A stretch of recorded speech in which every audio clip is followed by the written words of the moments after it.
Boa noite, alunos. Sejam bem-vindos à nossa quarta aula, última aula, né, da disciplina de Engenharia de Requisitos. Sou a professora Janaína. Eu vou estar acompanhando vocês aqui nessa última aula. Temos aqui a Beatriz, que chegou agora, né, e alguns alunos que estão atrasados, Beatriz, né? Mas a gente vai começar a nossa aula porque hoje é a última aula da disciplina, né? Então, para quem ainda não assistiu às aulas anteriores, recomendo aí que vocês assistam, né, as aulas anteriores, a um, 2 e a 3, e também procurem assistir às aulas conceituais e também baixar ali o livro da disciplina para vocês estarem acompanhando, tá certo?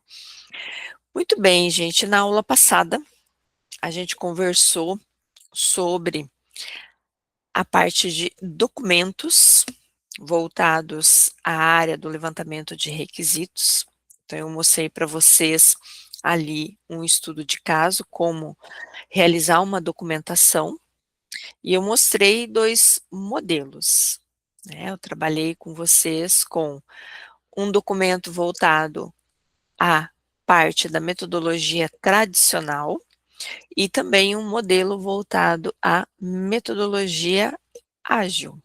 Então, mostrei os dois modelos, né? E aí também a gente já falou um pouquinho sobre as metodologias. Para quem está chegando agora, né, e ainda é a primeira disciplina, lá no livro vocês vão ter, né, essa parte sobre as metodologias, mas vocês vão ver em outras disciplinas também, né. Então, vocês vão entender um pouquinho o que que seria essas metodologias de desenvolvimento de sistemas, tá.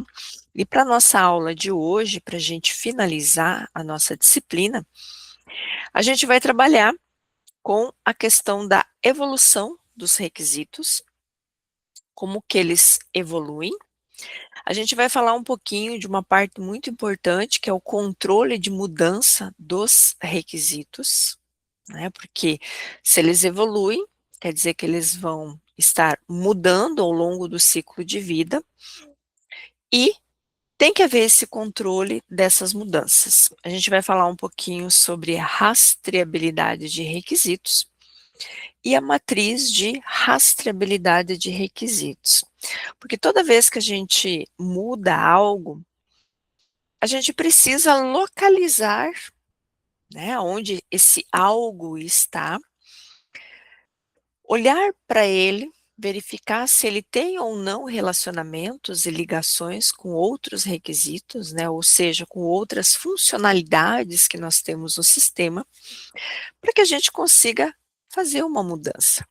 Porque quando você muda algo que já está funcionando, pode ser que algo que você mude passe a causar erro depois em alguns outros lugares. Então, você rastrear os requisitos para você saber onde eles se encontram, que módulo que eles estão, se aquela funcionalidade ela vai impactar em outras funcionalidades dentro do sistema.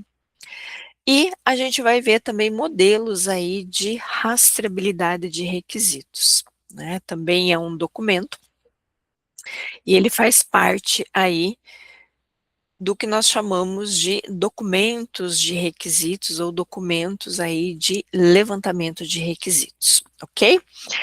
Bom, quando nós falamos de evolução, né, vem sempre aquela perguntinha, né?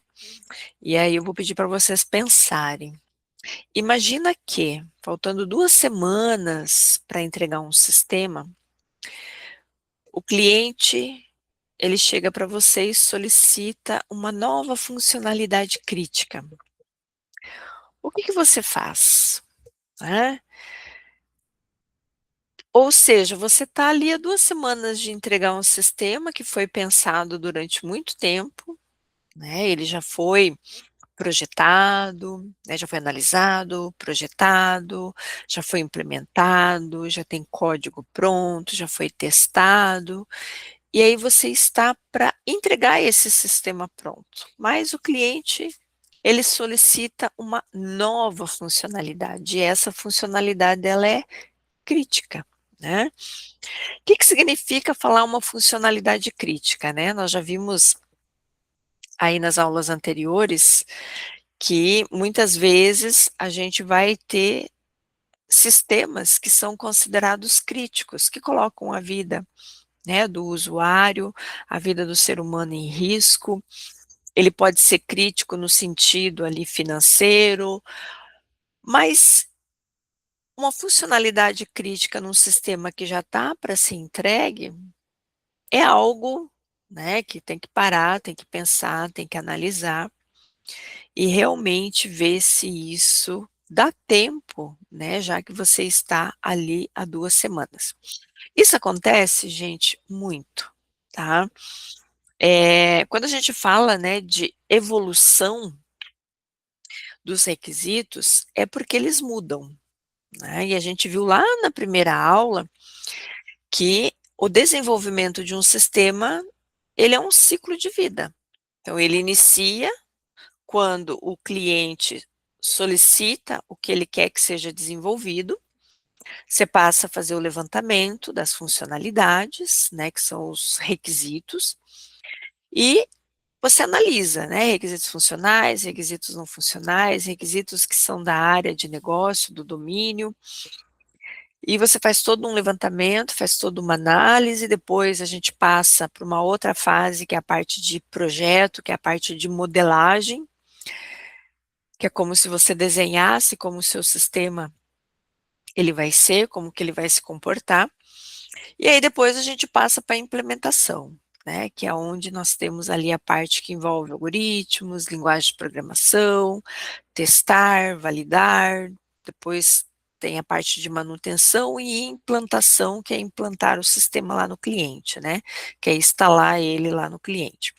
É um ciclo, né, e por ele ser um ciclo, não é porque você terminou de desenvolver ele que você vai parar. Não, ele continua, né, ele continua porque o cliente vai pedir uma nova funcionalidade, pode ser que quando ele comece a usar ele encontre erros, ele vai pedir para você corrigir, tudo isso faz parte da evolução, né. E aí a gente retoma lá no início novamente, faz dos requisitos, né, para começar a visualizar tudo de novo, depois vem a documentação, a análise, a modelagem, implementação e assim vai, né. Então, quando a gente chega nessa situação que olhar cliente de uma maneira voltando aí 2 semanas, é um caso muito sério para muitas empresas e acontece isso muito. Então, o que que é você falar sobre evolução dos requisitos, né? Ele é um processo que nós temos, ele é um processo contínuo, ao longo ali de todo o ciclo de vida de um sistema, aonde ocorre modificações, refinamento ou novas adaptações dos requisitos de um sistema. E esse longo do ciclo de vida, gente, pode ser que o sistema tenha aí 5 anos, 10 anos, seja usado durante 15 anos. Tem sistemas que estão no mercado aí com mais de 20 anos de uso, e eles continuam executando, trabalhando, normal, tá. Então esse ciclo de vida ele é longo, né. Requisitos não são estáticos e eles vão evoluir porque o contexto evolui, né, seja uma nova tecnologia que surgiu no mercado, seja uma nova regra de negócio, seja uma mudança de um imposto, de um cálculo. Então, eles não são estáticos, eles vão evoluir. Mudanças são inevitáveis durante todo o desenvolvimento e durante toda a manutenção do sistema. Então, aquele caso ali de chegar a 2 semanas de você entregar o sistema e o cliente querer uma mudança, ele é algo que passa para essa parte da evolução, é algo que a gente precisa parar, pensar, para ver se realmente é necessário aquela nova funcionalidade, porque há um impacto da evolução. A gente tem uma curva de custo de mudança, porque essa curva de custo, ela cresce conforme o projeto avança, né? Então nós temos ali a fase de requisitos, que é o que a gente vê aqui na disciplina de engenharia de requisitos. A gente tem uma fase de testes, que depois que a gente implementou, tem ali essa fase de você testar o sistema.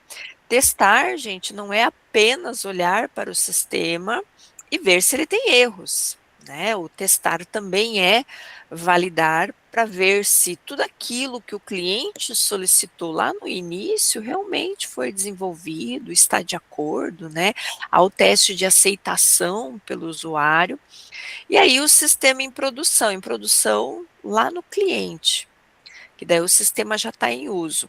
Então, essa curva de custo, quando o cliente solicita uma mudança, gente, faltando ali 2 semanas para a entrega, ele já está quase ali como um sistema em produção. Então, é um custo muito alto fazer uma mudança e justamente é algo que o próprio cliente falou: olha, eu quero uma mudança de uma nova funcionalidade crítica ainda, né? Então, o impacto da evolução, enquanto nós estamos lá na fase de requisitos, né, o cliente pode chegar no início e falar: olha, eu quero essa funcionalidade. E dali 2, 3 semanas ele mudar aquela funcionalidade totalmente. Então, ela é um baixo custo ainda, né? Nós estamos na parte de projeto, na parte de modelagem, é baixo custo.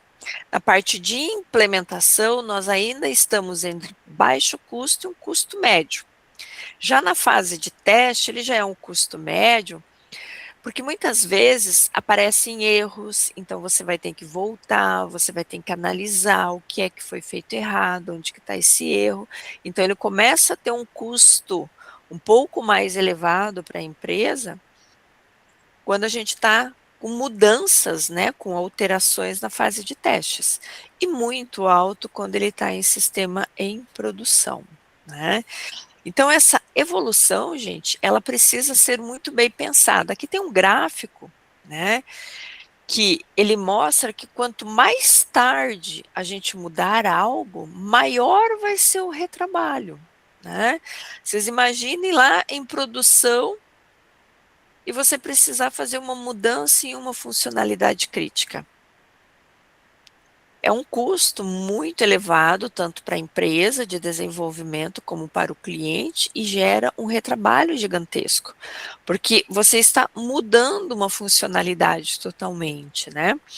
E aí aqui essa curva ela mostra, né, o requisito, o projeto, o desenvolvimento, o teste. Então, lá na fase da produção, gente, que é estar lá no cliente, o cliente usando, né, o sistema, você foi lá, instalou para ele usar, o custo dessa mudança ela é altíssima. Tanto quanto mais tarde a mudança, maior o retrabalho. Mas quando a gente fala de mudança, né, a gente tem vários tipos de mudança. Então pode ser que o cliente fale para você que existe um erro. Então é um conserto de erro, né, uma correção. Se é uma correção, gente, é algo que é necessário ser feito. Modificação é quando há um ajuste de regra. Então, por exemplo, o cliente solicitou que lá no financeiro tenha um botão para calcular juros em cima de uma parcela vencida. Antes não tinha, agora vai ter. Então é um ajuste, pode ser de uma regra, um juro maior, né? Antes tinha 10%, vamos colocar 20%. Extensão, que é uma nova funcionalidade, um novo botão, um novo relatório, uma nova tela. E a exclusão é quando há uma remoção de requisitos, né? Normalmente a exclusão, gente, é algo crítico, tá? Bem crítico, por sinal, você excluir um requisito, porque às vezes esse requisito, né, essa nossa funcionalidade, ela está relacionada, ela está muitas vezes impactando em outras funcionalidades. Por mais que às vezes ela não esteja sendo muito usada, mas em algum momento ela tem um relacionamento. Então, essa remoção de requisito é algo bem sério, né, dentro de um sistema que já está em uso. Os mais usados, gente, é correção, modificação e a extensão, ok? Muito bem. Aqui, para vocês terem um exemplo, né, de cada um dos tipos de mudança nos requisitos, então, quando há uma correção, né, regra de cálculo de imposto incorreta. Então, digamos que o sistema estava calculando o imposto, né, incorretamente. Então, é uma correção ali no sistema. Muitas vezes, gente, correção não é algo que a empresa de desenvolvimento ela consegue deixar de não fazer, né? Correção é algo necessário. Muitas vezes a regra de cálculo que está incorreta não é que o programador errou, pode ser que a regra de negócio para o cálculo de imposto tenha sido passada de uma forma que não foi entendida pela equipe de análise e acabou sendo feito esse cálculo de forma errada. Mudança de modificação, um exemplo, né? Mudança na forma de desconto no pagamento à vista. Então, foi algo que mudou a forma do desconto. Se antes, de repente, era 5, agora passou a ser 10% de desconto. Então, é uma modificação. Extensão, vamos incluir, né? Pagamento via Pix com QR Code. De repente, o sistema que estava sendo usado não tinha essa possibilidade, agora vai ser implementado então com o QR Code. A exclusão retirada de relatório de vendas obsoleto porque ninguém usa, né? Mas como eu falei para vocês, a exclusão normalmente é algo, né, complicado da gente excluir.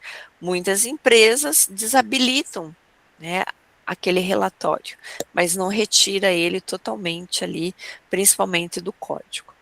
Correção e modificação, né, são duas coisas aí que acontecem bastante dentro do sistema, certo? Correção, gente, muitas vezes não é nem cobrado do cliente, porque é algo que é necessário. A modificação sim, né? Ou a extensão, que é a inclusão de algo, também ali é algo que é cobrado do cliente, certo? Muito bem, mas a gente tem, né, as metodologias, né, gente, de desenvolvimento de software, e é algo que vocês vão ouvir falar muito durante o curso, né, porque envolve a gente falar bastante sobre a parte de metodologias, que é como a gente vai desenvolver o sistema, e a gente tem as tradicionais, que é algo que já surgiu junto com a engenharia lá no início, e métodos ágeis ou metodologias ágeis, que é algo, né, mais recente ali a partir de 2001, 2002, mais ou menos. Qual que é a diferença de um e do outro, né? No modelo tradicional, por exemplo, em cascata, cada fase, gente, de desenvolvimento, ela é feita em cascata. Então, acontece lá a análise, feito a análise, o resultado daquilo ali, os documentos que nós chamamos de artefatos, passam então para a próxima fase, depois para outra fase, depois para outra fase. Então, na metodologia tradicional, o modelo tradicional, a gente tem que assumir, né, que os requisitos, gente, são mais estáveis. Quer dizer que as mudanças são tratadas ali como exceções, tá? Por isso que ele é um desenvolvimento mais longo. O que você faz numa fase, você vai passar o resultado para outra e assim vai. Então, o cliente só vai ver o sistema lá quando ele já tiver quase pronto, né, para a produção. E as mudanças são tratadas como exceção, porque depois que você desenvolveu, aí é que o cliente vai testar, aí é que o cliente vai, então, pedir modificações ou pedir mudanças, né. Então por isso que a gente fala que são mais estáveis. Quem usa modelo tradicional, gente, é para sistemas mais críticos, sistemas ali que exige uma documentação maior, sistemas aonde requisitos não mudam ao longo do desenvolvimento, tá, e são os sistemas aí que levam um certo tempo para desenvolver, o cliente só vai ver o sistema lá no final. Já a metodologia ágil, ela já valoriza algo do tipo, responder a mudança mais que seguir um plano. Então, metodologias ágeis como Scrum e Kanban, elas trabalham com interações curtas, né, então quer dizer que eu vou desenvolver ali algumas funcionalidades, e eu vou entregar para o meu cliente essas funcionalidades. Então são curtinhas as interações, normalmente acontece de você ter ali o analista, você ter o desenvolvedor, você ter o testador, e aquilo já funciona e você já entrega para o cliente. Backlogs dinâmicos, né, e priorização contínua, quer dizer, de mudanças e aquilo que você vai desenvolvendo ao longo do sistema. Você tem um contato maior com o cliente está muito perto de você, ao contrário do método tradicional. Então a diferença na evolução, gente, dos requisitos, é que no modelo tradicional, o requisito ele vai evoluir praticamente lá quando você já entregar para o cliente. Então ela é tratada como uma exceção lá no final. Já na metodologia ágil, a mudança é algo muito bem-vinda, é algo aceita durante ali todo o desenvolvimento do sistema. Aí tem muitas pessoas que falam assim: "Ah, mas qual delas é mais interessante?", né, gente. Isso a gente vai ver ainda em outras disciplinas, que a gente não tem, né, um modelo ali, digamos assim, totalmente, né, o melhor. Depende muito do projeto, do contexto, daquilo que você vai desenvolver, né.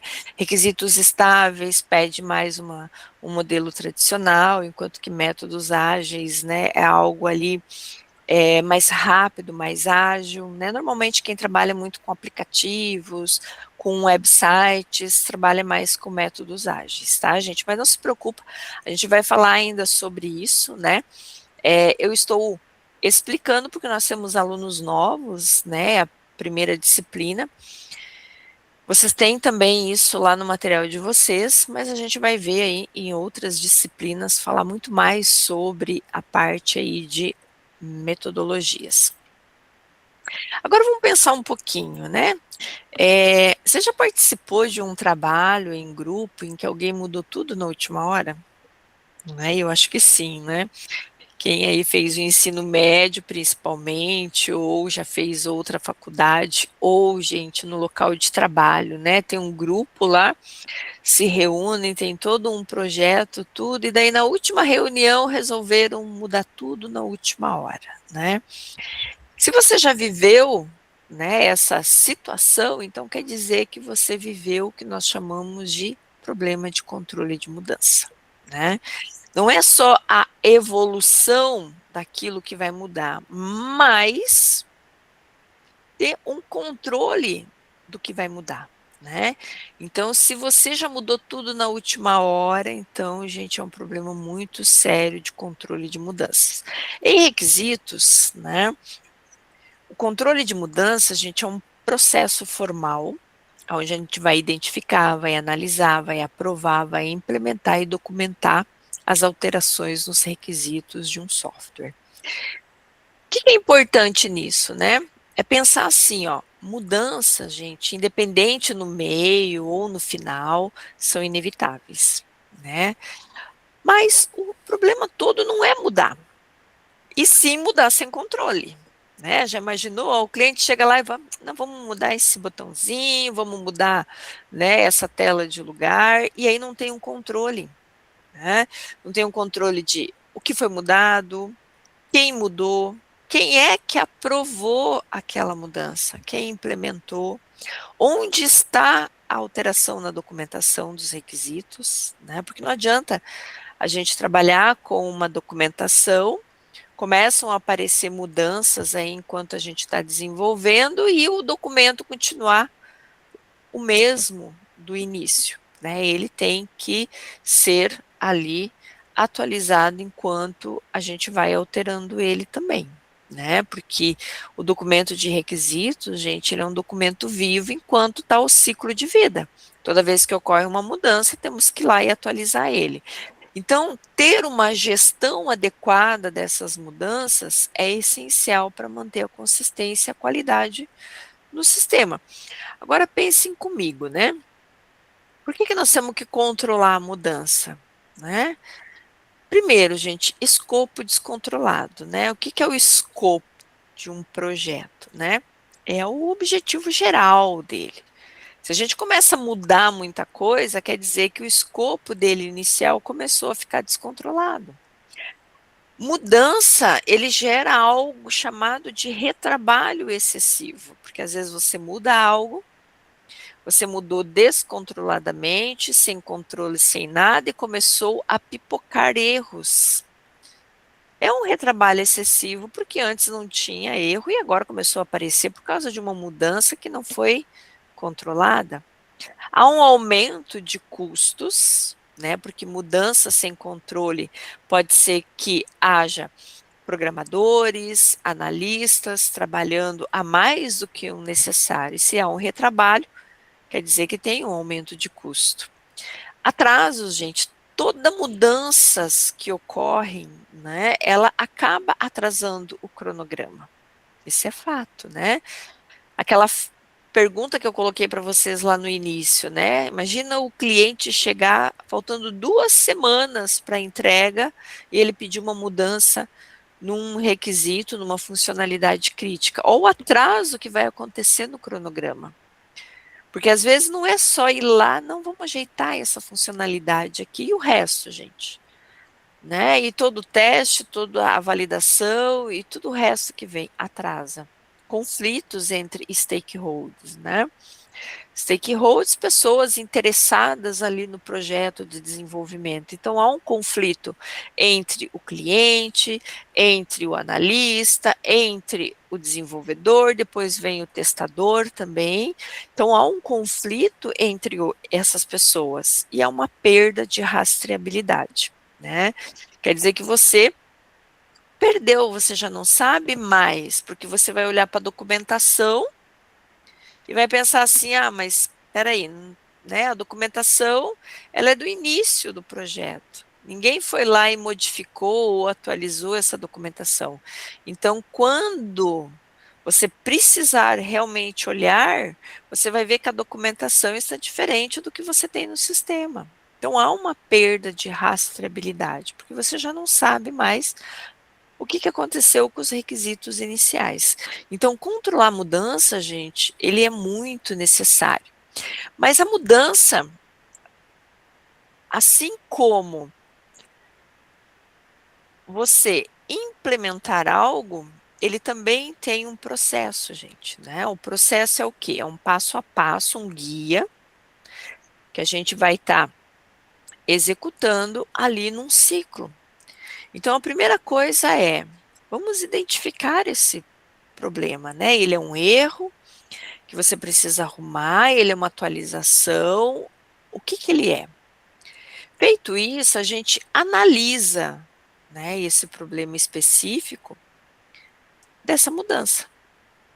Faz uma análise da mudança no custo, porque toda mudança, gente, independente de correção, independente que você esteja incluindo algo, há um custo. E você precisa olhar para essa mudança e analisar ela, né? Se é viável. Às vezes o cliente quer que você altere algo que é inviável você fazer isso no sistema. Então tem que haver, né, uma análise para ver se aquilo realmente é viável, qual é o custo. Às vezes o cliente solicita algo, você faz uma análise, passa um custo para ele e ele não quer, ele desiste, né? Porque o custo para ele naquele momento está muito alto. Depois que você analisou e você fez o custo, Aí você implementa a mudança, né? O cliente aceitou, ok, então implementa a mudança.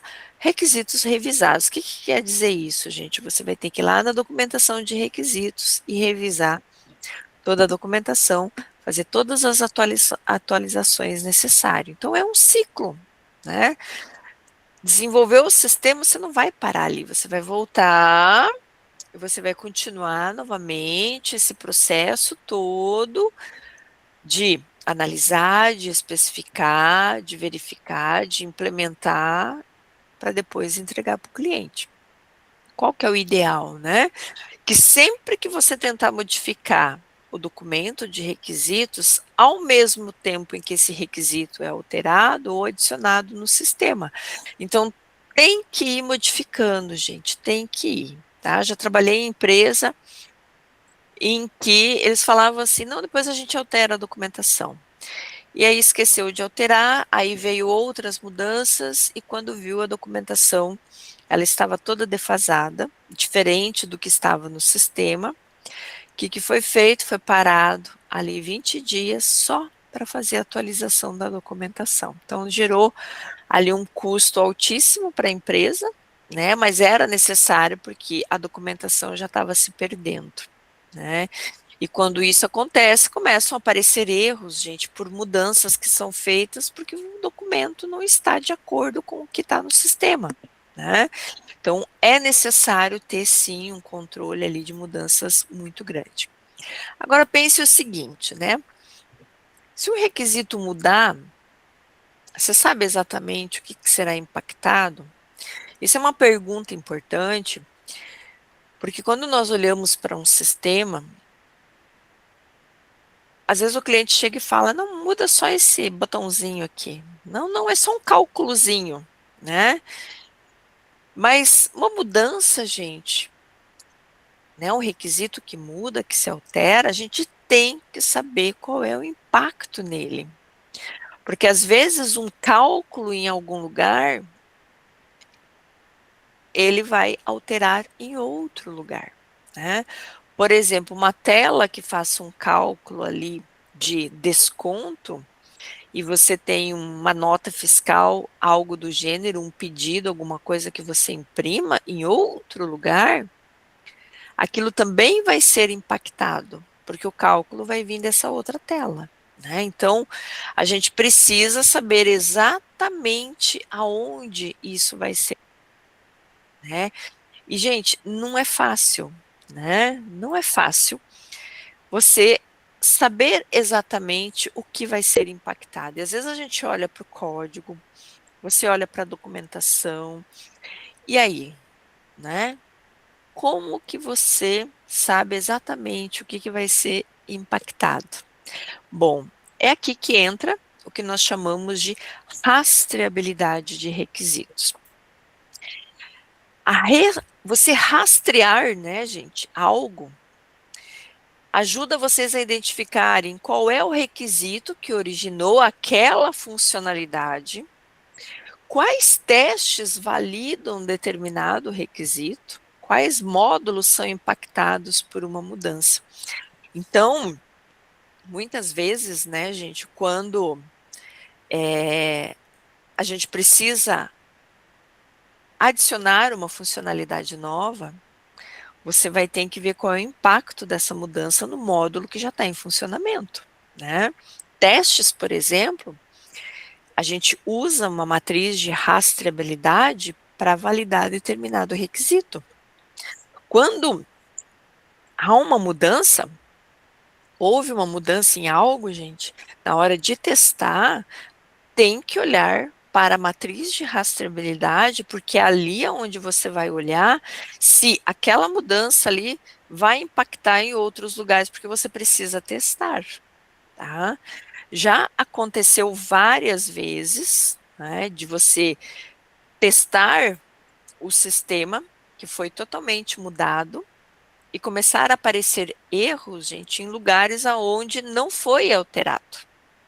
E aí você vai ter que voltar na versão anterior do sistema, aquela antes de ver a mudança, para ver se aquele erro já não estava ali antes e essa mudança só ativou ele. Isso acontece, tá? Isso acontece. Mas a gente precisa validar. E aí tem que ter então essa rastreabilidade de requisitos. Lá na segunda aula, eu falei para vocês, né, que o analista, gente, de sistema, o engenheiro de requisitos, ele é o profissional que ele tem que ser um investigador. Ele tem que investigar, questionar, analisar, perguntar, observar e depois documentar tudo que ele encontrou sobre o que o cliente quer de funcionalidades para aquele sistema. E a rastreabilidade, gente, é algo que faz parte disso, né?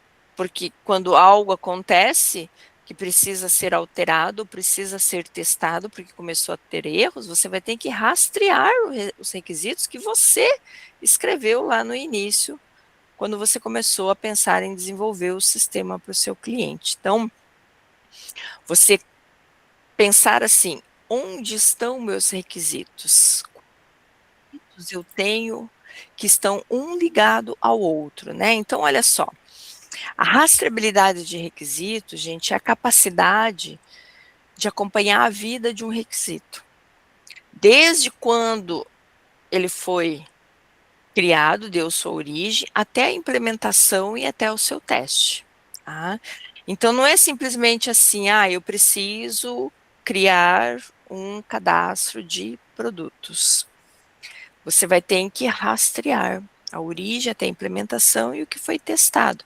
Porque se lá no final o cliente pedir que precisa agora de um novo campo, para um novo cálculo, por exemplo, de um IPI, de uma substituição tributária, lá dentro do cadastro de produto, você vai ter que visualizar a origem, tá? De acordo com o que está na origem, o que ele foi implementado? Foi testado? Tá ok? Posso adicionar essa nova funcionalidade?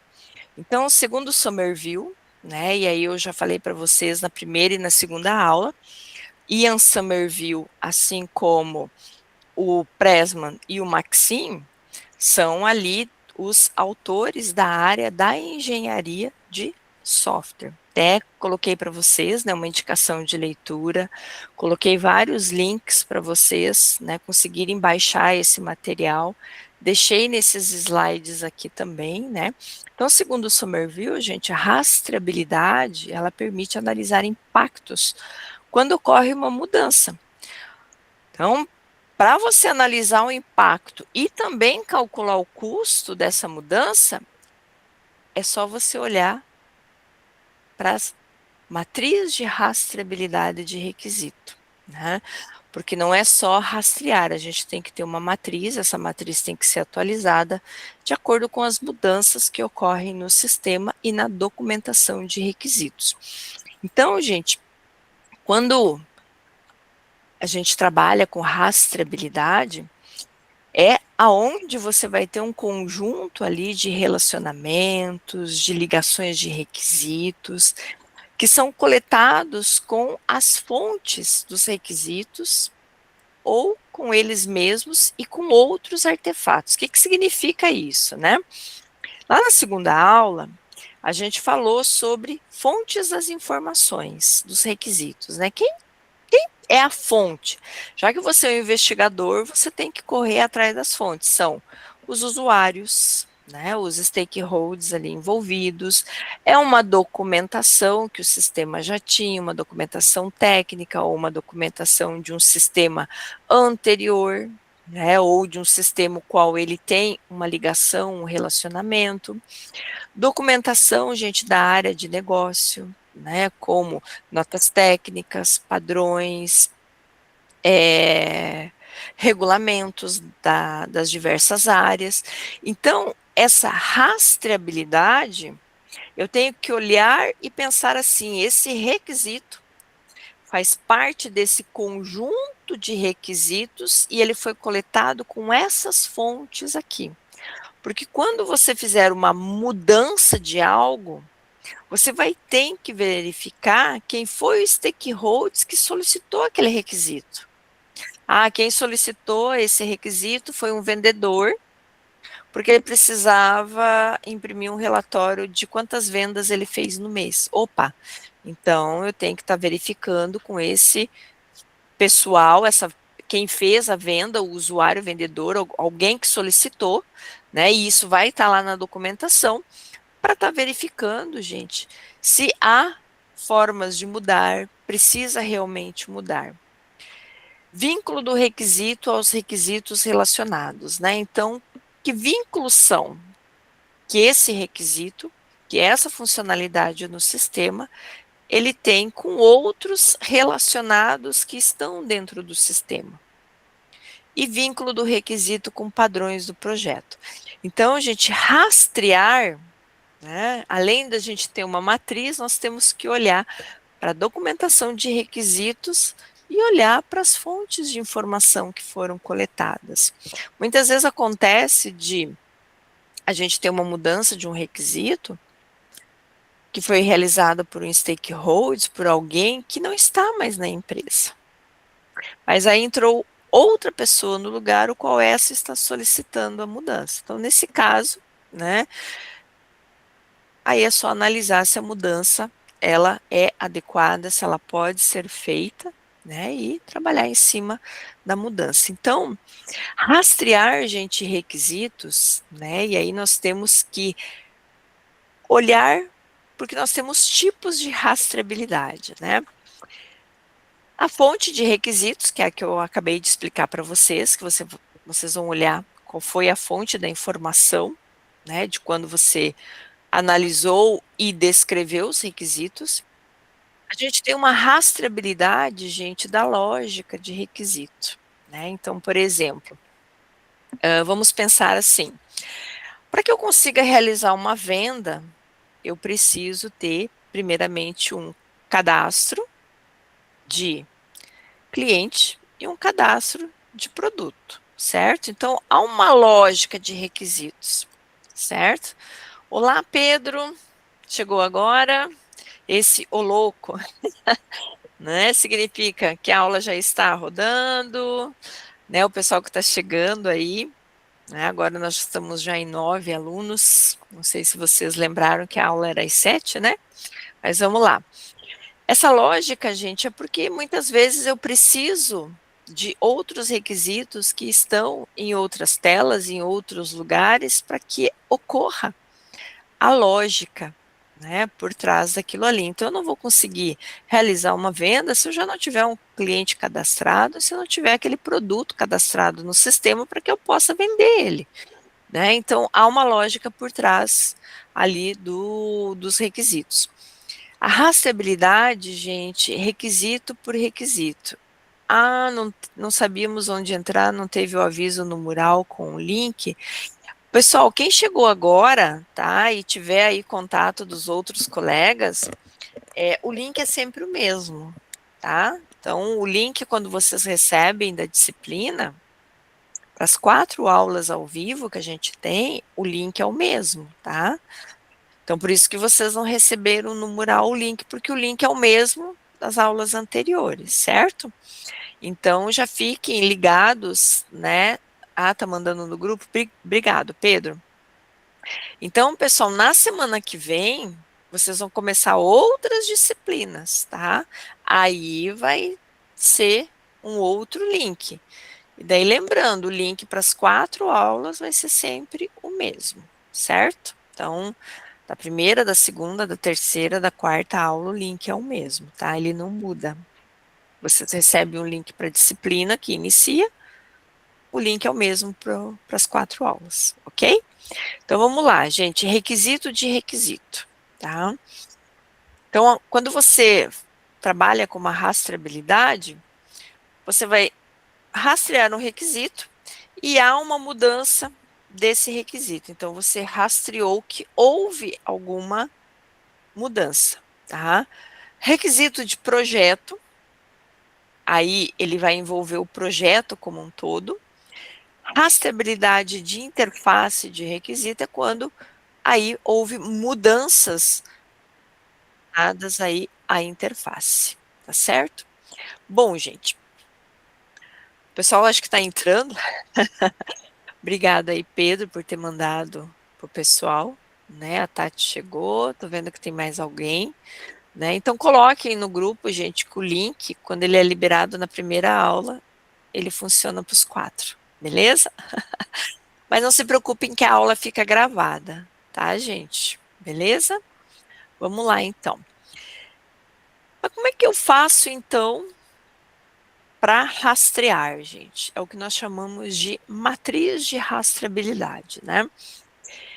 A matriz, ele é um artefato, e aí, novamente, relembrando para quem entrou agora, né, gente, que já está aqui na sua segunda, terceira, quarta disciplina, e para quem é a primeira disciplina, tá?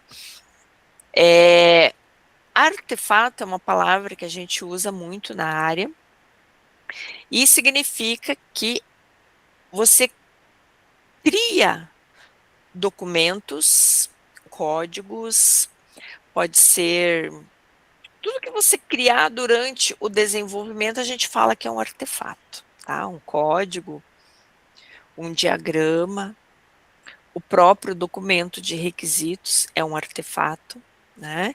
E a matriz, gente, ela é um artefato também. E a matriz, ela é interessante porque o que que ela vai relacionar? Ela vai relacionar o requisito, ela vai relacionar o caso de uso. O que que é o caso de uso, né, gente? Lá no material, vocês têm um capítulo inteiro sobre diagrama de caso de uso, certo? Para quem já fez outras disciplinas, isso faz parte dos diagramas da UML, que é a parte de modelagem, né? O que que é diagrama? A gente usa ali itens, né, gráficos para mostrar, né, o desenvolvimento de algo. Então, casos de uso, gente, é quando nós trabalhamos ali com a funcionalidade e elementos do design. Então, a matriz de rastreabilidade, ela também vai relacionar isso, código e casos de testes, né? Por que que eu preciso rastrear um caso de teste, né, gente? Porque você desenvolveu, você vai testar.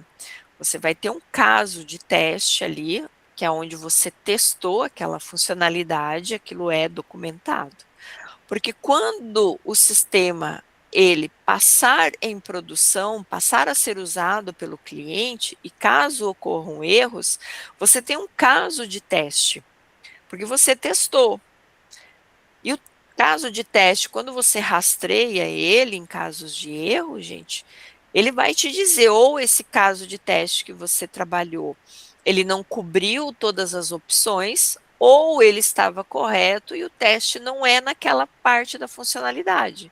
Pode ser que o erro esteja ligado a outra funcionalidade que foi desenvolvida e que desencadeou, gente, algum erro. Acontece isso muito, tá?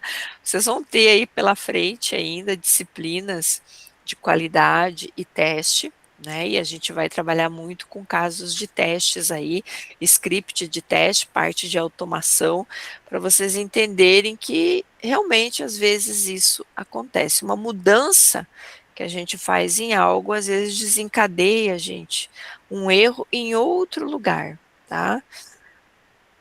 E aí você tem que fazer uma análise. A matriz, ela vai responder perguntas, gente, como: esse requisito ele foi implementado? E onde está esse requisito? Está ligado a quem? Está relacionado a quem? Qual teste valida aquele requisito? Porque se você descreveu um caso de teste, você tem ali, né, qual é o teste que validou aquele requisito. Se esse requisito mudar, que será impactado? Porque como eu vou ter ali um relacionamento de tudo isso, se eu mudar aqui, eu sei que se eu mudei um cálculo em algum lugar, quer dizer que em outro lugar, gente, aquilo pode ser impactado, né? Então, temos vários modelos de matriz de rastreabilidade, tá? Mas a forma é como você cria uma matriz de rastreabilidade, gente, ela vai muito de empresa para empresa, tá? Então, eu vou mostrar para vocês vários exemplos, planilhas, tá? Se vocês colocarem lá no Google, assim, exemplo de matriz de rastreabilidade de requisitos, vai aparecer também vários outros modelos, certo? Cada empresa, ela adota. Normalmente, analistas de sistemas, engenheiros de requisitos, acabam, gente, adotando, né, algum modelo e a partir disso você vai adicionando conforme você vai trabalhando, tá? Pode ser que você entre numa empresa que já tenha matriz de rastreabilidade pronta, pode ser que você entre numa empresa em que a matriz, gente, é um texto, uma descrição, ela não é uma planilha. Você vai encontrar, às vezes, empresas, né, em que a matriz de rastreabilidade, gente, é um sistema interno próprio da empresa. Né? Então, vocês vão encontrar vários exemplos. Esse aqui é o mais simples, né? Quando a gente fala de matriz de rastreabilidade, né? Nós temos aqui, então, quem está relacionado com quem. Então, quer dizer que o requisito 1, ele está relacionado ou está ligado ao requisito 2. Então, quer dizer que se eu fizer qualquer alteração no 1, eu vou ter que ir lá no requisito 2 para fazer uma análise de impacto. A mesma coisa, por exemplo, ó, o requisito 2, ele tem um impacto no 1 e tem um impacto no 3, né? Requisito 3 vai ter um impacto só no 2. Se vocês olharem, gente, é uma matriz, né? Ó, se o 2 tem no 1, quer dizer que o 2 vai ter no 1. Se o 2 tem no 3, quer dizer que o 3 tem no 2 também, né? Então, tem aqui uma rastreabilidade, o qual a gente consegue mostrar isso numa planilha. Isso aqui é um exemplo, só para vocês entenderem, né, dessa matriz de rastreabilidade. Claro que, né, as empresas vão usar esse modelinho, requisito 1, 2, 3, requisito 1, 2, 3, né, gente? Foi só para mostrar aqui o exemplo de uma matriz.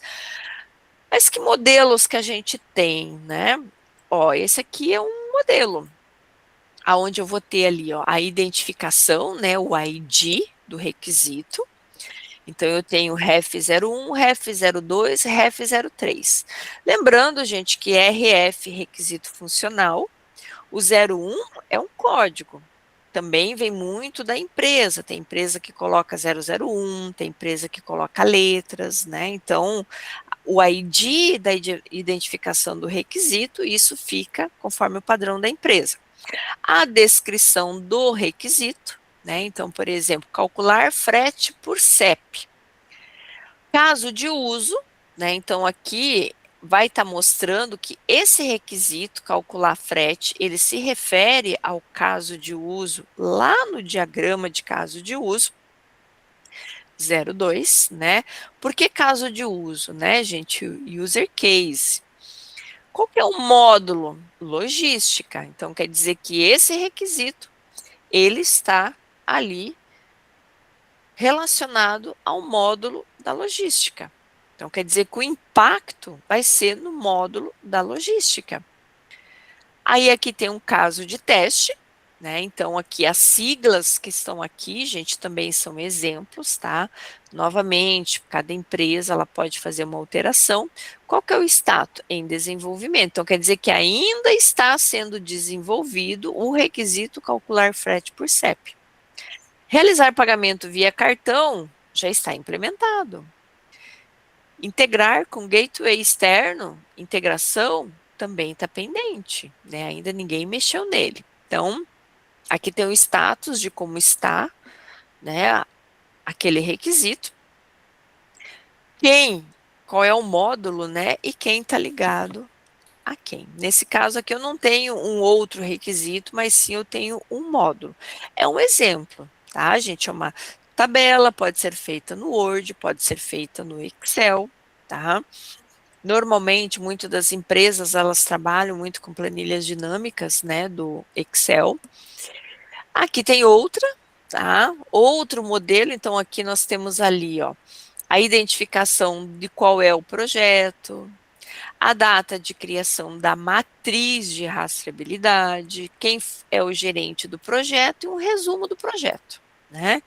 Aí sim, na parte de baixo, nós temos o ID, o requisito, qual é o documento fonte. Então, aqui volta lá na fonte da informação.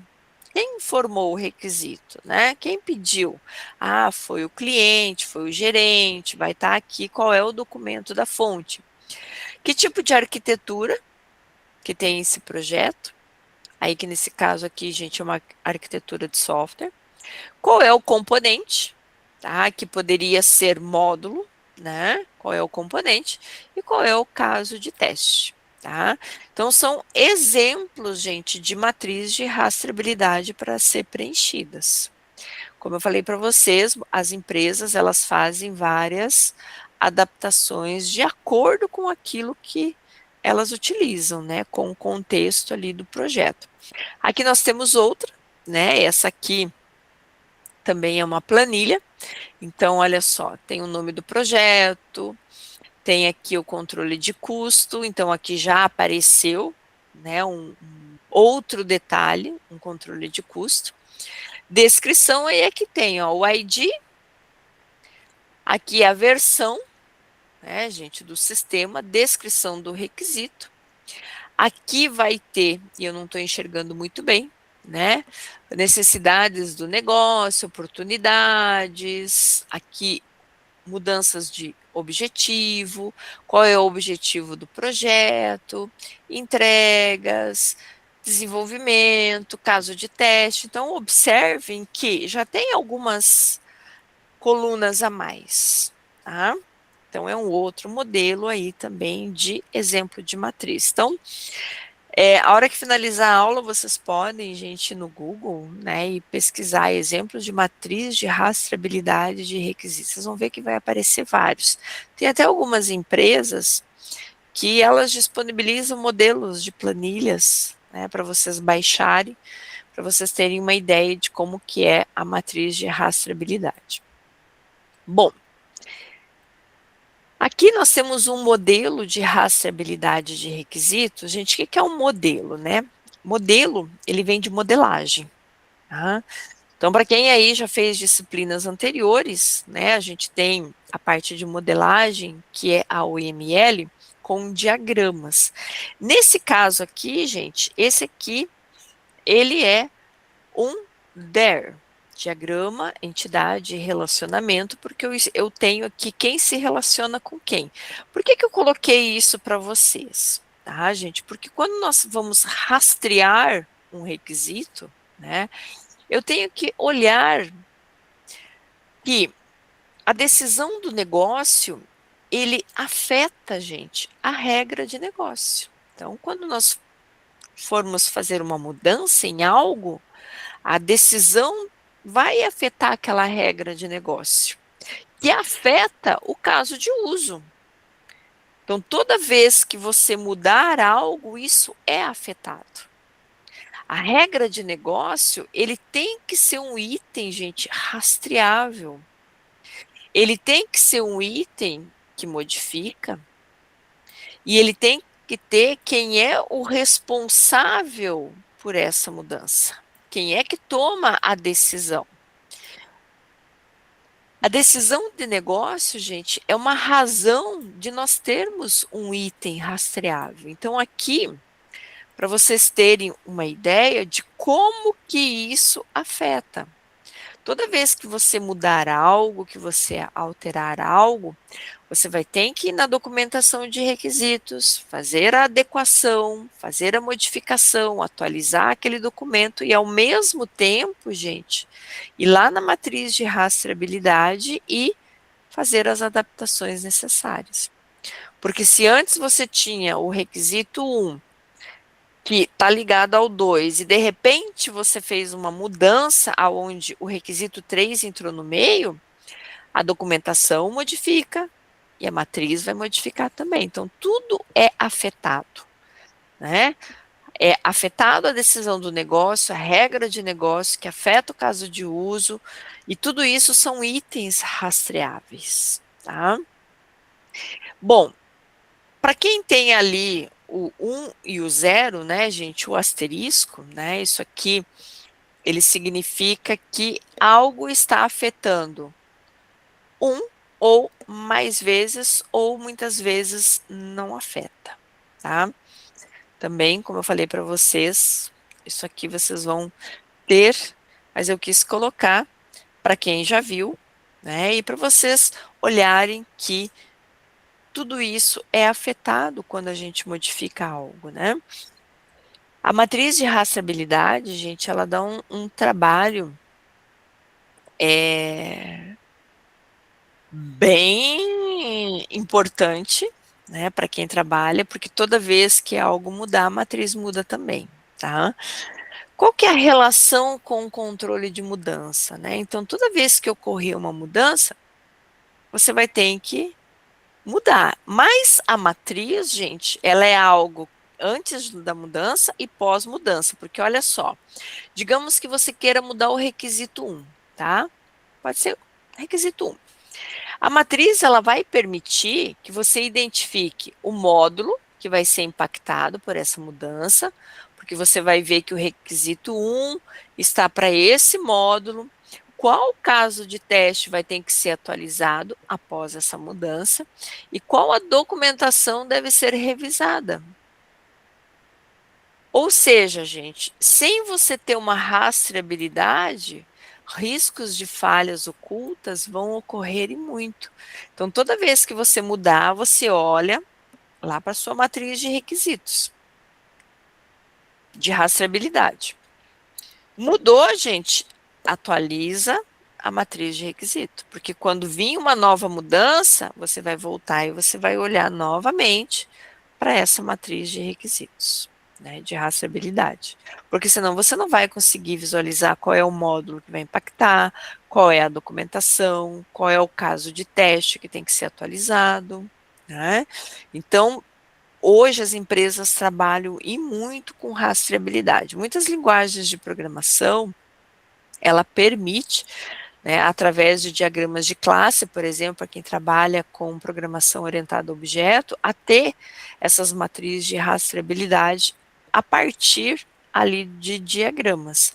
Mas o necessário sempre é, gente, ter uma matriz, porque ali vai ter data de mudança, vocês podem colocar, quem autorizou a mudança, quando que foi alterado, qual é a documentação, qual é o caso de teste, qual é o módulo ou componente.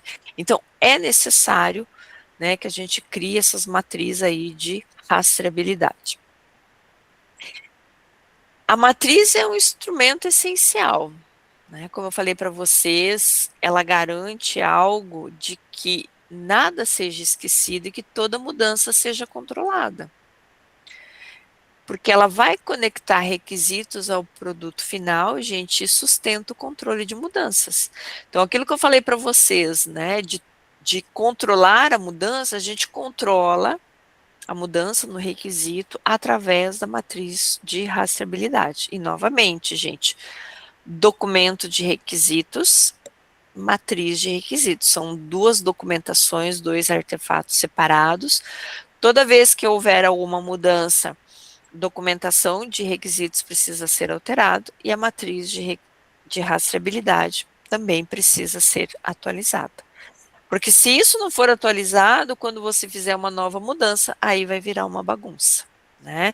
E quanto mais deixar sem atualizar, gente, mais bagunça fica. E aí se perde, porque você olha para o sistema, ele está de um jeito, e você olha para a sua documentação, e tá diferente, já não é mais a mesma coisa, né? Principalmente quando a gente fala de regras de negócio que envolve, gente, cálculo, né? Quando envolve cálculo, quando envolve ali algo que é referente àquela área de negócio, tem que ser muito bem controlado para que não haja muitas dificuldades depois de situações com erros lá na frente, tá? A matriz, ela também ajuda muito a calcular o custo daquilo que está sendo mudado, porque se você tiver que mudar algo que vai impactar em vários módulos, em vários componentes, quer dizer, gente, que você vai cobrar um pouco a mais, porque o custo já é elevado, é um risco haver uma mudança e você vai ter muito mais trabalho, tanto para implementar como para depois testar também isso aí, ok? Vamos trabalhar um pouquinho, gente, né? A professora falou, falou, falou. Vamos aí então para a primeira questão da aula. Eu gosto de colocar, para quem está chegando agora, gente, questões aí, para ver se vocês prestaram atenção durante a aula, né? Isso aí ajuda depois vocês lá na frente, na hora de fazer a prova. De acordo com a curva de custo da mudança que a gente viu no início da aula, o custo de alteração em um requisito, ele tem de ser o quê, gente? Letra A, letra B, letra C, letra D ou letra E? Vocês podem responder aí no chat. Gabriele colocou que é a letra D. O que mais, gente?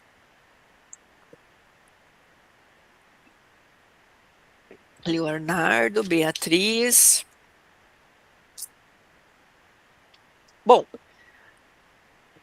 o custo, né, gente, da mudança, você confia, Pedro?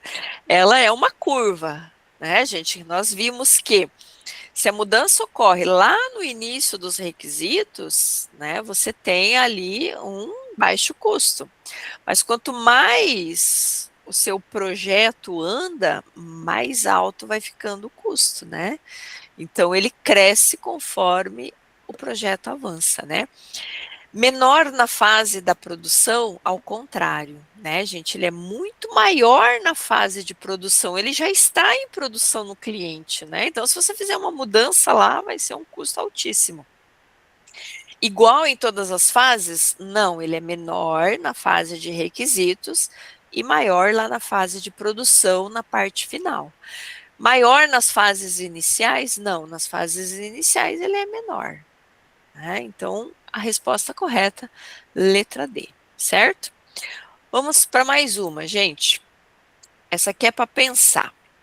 Durante o desenvolvimento de um sistema hospitalar, e isso a gente viu lá na aula 2, o novo requisito é solicitado: integração com o Sistema Nacional de Prontuários Eletrônicos. Antes da aprovação, a equipe realiza uma análise para verificar impactos em módulos já implementados, testes realizados e custos adicional. Essa prática descrita corresponde principalmente ao quê, gente? Letra A, letra B, letra C, letra D ou letra E? O que vocês acham?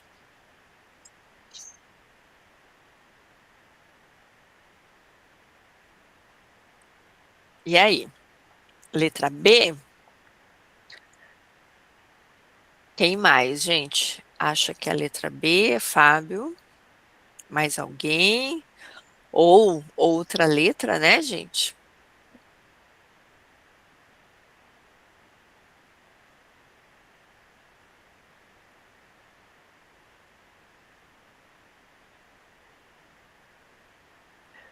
Que mais, que mais? Parece a B, mas eu não estava aqui. Bom, gente, pensem assim, né? Ó, um novo requisito ele é solicitado. A gente vai fazer uma integração em um sistema nacional de prontuários eletrônicos. Ok.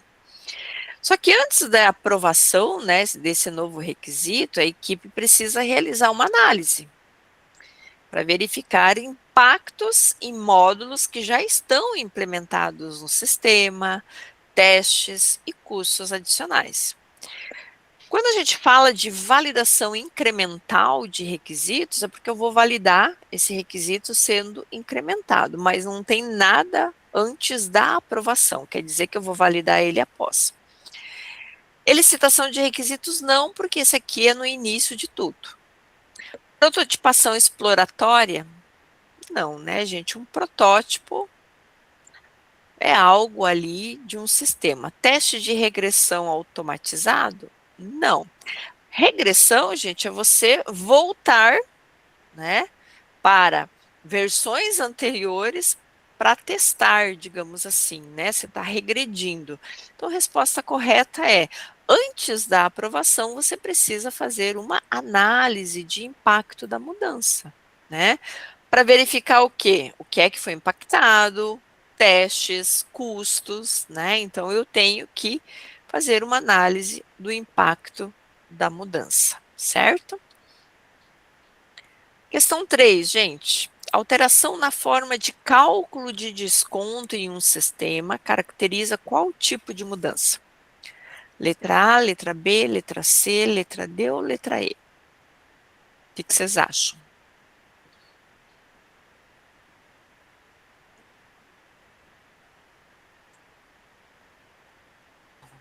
E aí, gente? Alteração, né? Olhem para essa palavra, alteração. Será que alterar é uma correção, é uma exclusão, é uma extensão, modificação ou validação? Letra D? Muito bem, gente. Alteração, modificação, né? Vocês ficaram pensando. Quando eu falei em alteração, todo mundo foi na modificação, né? Porque altera, modifica, isso aí. Muito bem, gente. Corrigir algo é quando tem erro, né? Uma exclusão é retirar. Extensão é quando você tem algo ali, você estende, né? Muitas vezes você tem um módulo, você quer estender algo a mais, né? Como, por exemplo, era um pagamento por cartão, agora eu vou estender o pagamento por Pix. É uma extensão. Modificar, alterar. Validar é fazer o teste, tá? Mas é isso aí, gente. Letra D, modificação. Esperando a dica, né, Pedro? É isso aí. Muito bem, gente. Eu coloquei essa imagem aqui, né? Porque vocês vão encontrar, né, muitos, é,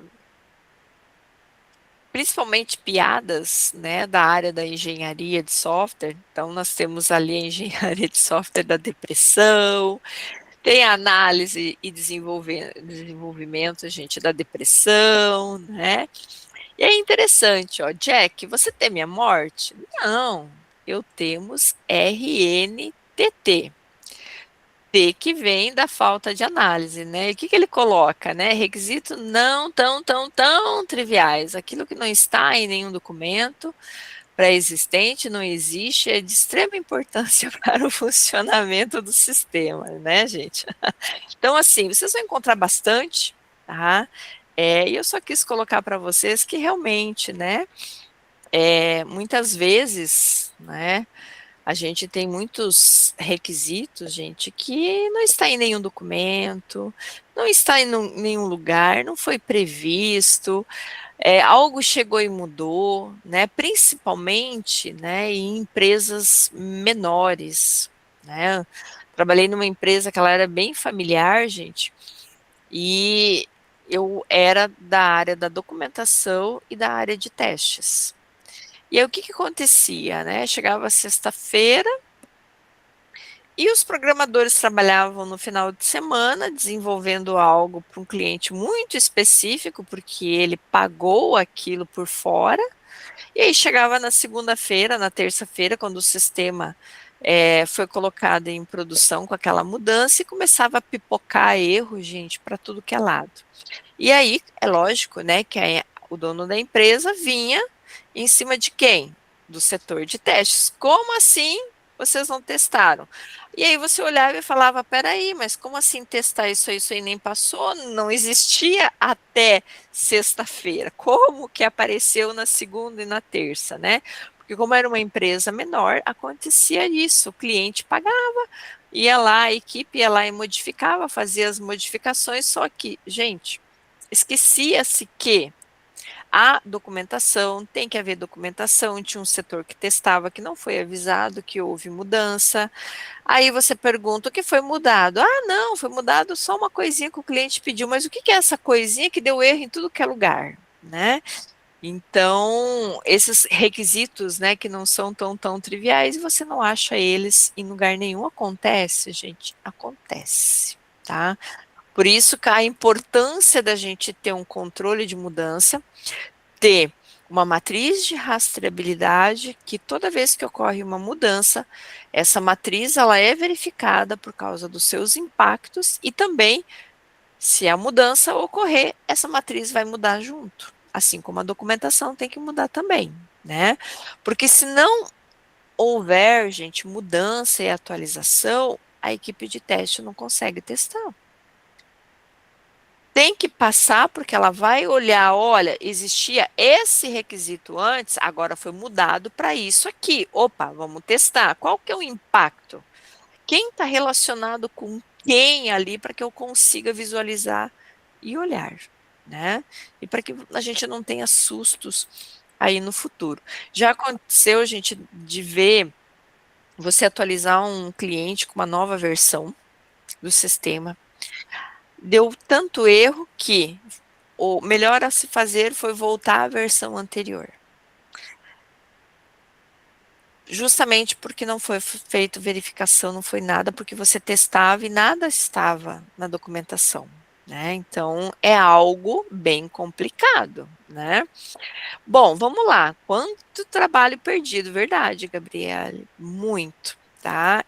A nossa área de desenvolvimento, ela é uma área, gente, em que nós temos muito retrabalho, tá? Muito retrabalho, porque é uma área em que as empresas têm uma rotatividade grande, né, de profissionais. Às vezes o profissional está numa empresa e de repente ele foi para outra porque a outra empresa, né, paga melhor, tem mais opções, né? Você quer crescer, a empresa em si também é uma empresa melhor. E aí ela tem que colocar outro profissional no seu lugar, né? E esse profissional não foi o que iniciou o projeto, às vezes ele não entende, ele vai ter que entrar, olhar o código de outra pessoa, olhar a documentação de outra pessoa, a matriz de requisito de outra pessoa, a modelagem de outra pessoa e entender. E aí, se aquilo não tiver atualizado, vocês já imaginaram o trabalho perdido dele?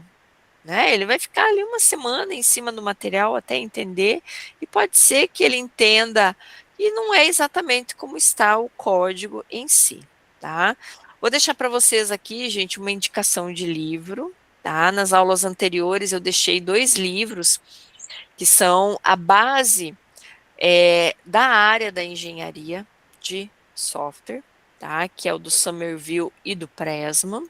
São o que nós chamamos ali de bíblias da área, tá? Existe há muito tempo. Eles estão com as novas versões atualizadas conforme novas tecnologias, conforme novos recursos vão surgindo, tá? Mas é o nosso referencial do curso, mas esse aqui em específico, gente, ele é só para engenharia de requisitos. Então, eu já deixei para vocês o link no slide, tá? Inclusive, o professor Douglas inicialmente colocou aqui no chat, gente, o link onde vocês vão encontrar os materiais, ele deixou fixado, tá? Onde estão os slides. E aí vocês têm aqui o link do PDF, tá? Quando vocês clicarem, vocês vão baixar já o livro, né? Ele tem 400 e poucas páginas. E eu recomendo, tá, gente? Para a nossa área da engenharia de requisitos, esse aqui é o livro, tá? Tudo bem? Muito bem. A gente vai ganhar algum plano no GitHub para estudar? Por enquanto ainda não, Gabriele, mas vai ter disciplinas em que a gente vai trabalhar com isso aí, tá? Mas para essa ainda, por enquanto não, ok? Então aqui deixa esse PDF, gente, e também, tá? Vou deixar 2 links aqui para vocês. Esse primeiro link é de um GitHub, tá? E lá vocês vão encontrar muitos livros, gente, da área da engenharia, inclusive, né, o Somerville, o do Pressman e do Maxim, tem várias edições lá e vários outros livros também, não só para a área da engenharia de software, como envolve ali programação, envolve ali algoritmos, envolve redes, e também tem esse outro aqui, que também é de um GitHub, que também é de livros, gente. Eu gosto sempre de passar, porque esses livros, eles estão disponíveis, estão em PDF, tá? Se você não vê a imagem do livro aparecendo, você pode clicar para baixar, que ele vai baixar, tá? Ele baixa o livro total ali, e o livro está na íntegra, tá, gente? Então, os livros da nossa área têm um custo bem elevado, né? Hoje, se você for comprar, por exemplo, o livro do Pressman Maxim, a última versão, você vai pagar aí 300 e poucos reais, né? E a gente tem eles aí em PDF dentro desses GitHubs que o pessoal vai colocando. O bom é que a nossa área se ajuda e muito, né? E aí são livros, gente, que vocês podem estar utilizando para fazer a leitura. Eu indico bastante, tá? Que vocês leiam, que vocês deem uma olhada no que tem ali, principalmente para quem quer se preparar para concurso, para quem quer se preparar, gente, para fazer uma entrada numa empresa, né? Que às vezes algumas empresas elas fazem, né? Uma prova, tá? Então é legal de vocês aí estarem se preparando, tá, gente? Quem aí for fazer concurso, a nossa área sempre tem concursos, né, na área de informática. Procurem fazer a leitura desses livros aí que é importante, certo? Muito bem, gente. Eu espero aí que vocês tenham gostado das nossas aulas, tá? Estão todas elas no canal, tá? Então, eu espero que vocês, quem não assistiu as primeiras, assistam, tá? Engenharia de requisitos, ela é uma das disciplinas, gente, que